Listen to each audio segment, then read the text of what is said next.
both of you guys, first of all, thank you for meeting with us this afternoon. And second of all, you have been through so much in the last couple of weeks. We have been keeping an eye on some of the wildfire activity in the Grand Canyon area, and you were right there on the front lines. Talk to me a little bit about that.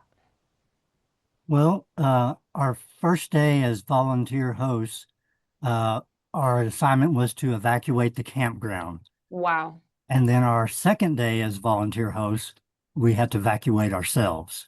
Okay. And uh, the fire on the North Rim, the first one was potentially going to block traffic so no one could get out. So that's why they issued the uh, evacuation order. And then the second one was another second fire that was threatening to burn the campground, which ultimately did. So, Dave, talk to me a little bit about that then. So, this was your first day as a volunteer. What exactly does a volunteer entail? There's a lot of different volunteer Okay. jobs, but our specific is campground host. And Okay. we answer questions, make sure the campsites are maintained. Um, Yeah, just checking in, making sure everybody's in the right campsite, and enforcing the no fires rule. So So, I mean, this all happened within how before the evacuation for the camp. When did you get there? the day before. The day before. Okay, so this truly was like a 24-hour thing. I was researching a little bit too on potentially, and I know, Becky, you were an environmental professor at TCU, right, for a while. Yes. Okay, and so now you're kind of in the volunteer mode. Volunteering in the parks had always been part of our plan.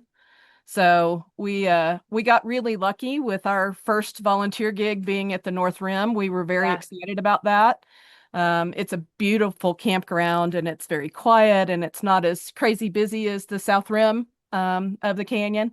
And so we were very excited. We got there, we set up our trailer and got to know our co-hosts, did a little training with them, and then the next day. Were there a lot was there a lot of discussion on what to do if something like an evacuation order was placed or a wildfire was threatening nearby? Was there any discussion on that? We knew that the fire was there. The Dragon Bravo fire actually started on July 4th. Yes. Okay. And so they were managing it as a basically similar to a prescribed burn. Right. So we knew about it, but we really hadn't had a discussion at all about what if, because I think they felt like they had it very well contained. I was reading that yesterday, the containment from that North Rim fire, the Dragon Bravo fire, the containment was halved in like a day.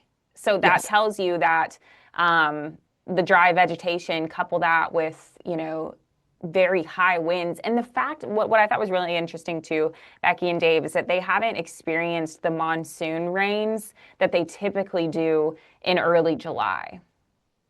Correct. We've had one rainy day since we've been here. Talk to me a little bit about those initial feelings. One, when you figured out, okay, we need to evacuate the campground, and two, we need to evacuate ourselves. we we The campground was pretty relaxed. They Okay. flew in law enforcement from the South Rim park rangers, and they helped.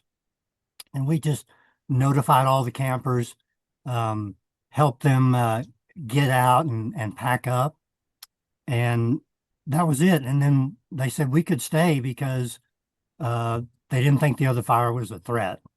Okay. I think our biggest challenge with evacuating the visitors in the campground was that many people had set up their camp and then they left to go watch the sunset on the rim someplace. And so we were trying to keep up with which campsites still had tents in them, but nobody was there. As camp hosts, we get the name and the phone number of the person. Okay. And so we were trying to call or text, but there's not a lot of cell signal on the North Rim. And so our last three campers came in about 9:30 that night and had to pack up in the dark and then figure out where they were going to go. So all of this happened, and obviously that had to have been, I mean, pretty scary. All of a sudden, we are using the training that, you didn't think you would have to use, right? Where are you now? So what happened next?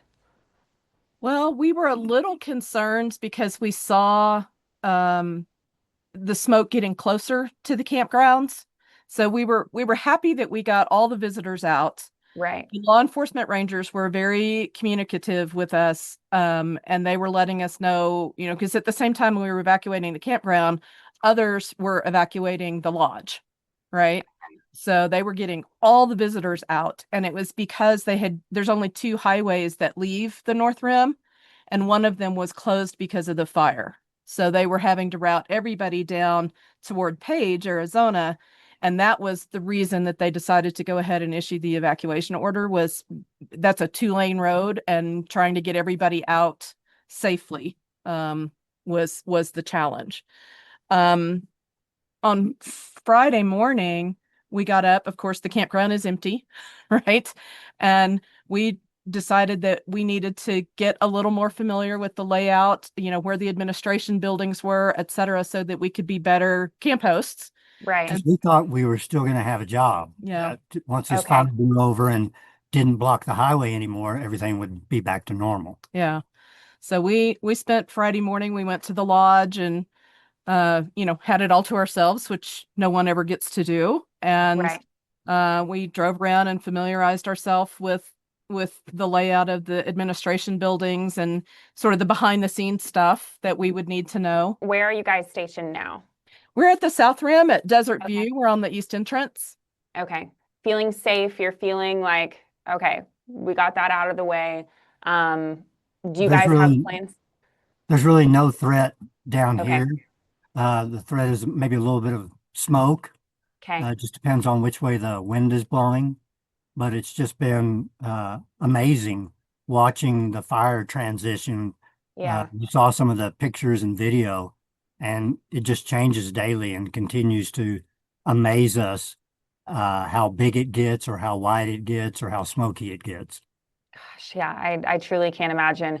Again, Dave and Becky, thank you so much for speaking with us this afternoon. And thank you so much, too, for keeping people safe and putting your own lives on the line to make sure that folks are getting to safety. And now I hope in the best way that you can, with a little bit of a reprieve from your volunteer work, you're able to enjoy some of the sights still from a safe distance. And thank you for joining us on this Wednesday edition of Texas Weather Live. Fox 4 News at 4 is coming up next.